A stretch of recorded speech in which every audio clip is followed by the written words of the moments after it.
We're stuck at the traffic. Kanina pa kaming 6 o'clock. Nandito na kami ng 6 to 21 na still here. Yan, open canal. Kasi may ginagawa.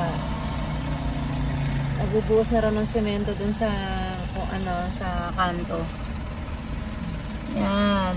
Ang kasama ko, sleeping na. Yeah, sleeping. Ayan, marami na rin mga naiinip. Nandito kami sa tapat ng Himlayan. Kahapon, ganito na rin to eh. Mas malala pa lang ngayon. Inagahan na namin uwi, ganun pa rin. Ayan. Traffic everywhere.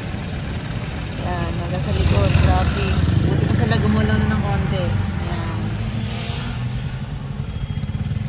Ayan, traffic kami. Sabi ni Christina, mga alas 7 raw kami makakalabas. Naku po, patay tayo dyan. 30 minutes pa kami dito. Wala na, okay na pa to. Oh. Parang 6 minutes na yung huling galaw. Hindi pa rin kami gumagalaw. Oh my gulay.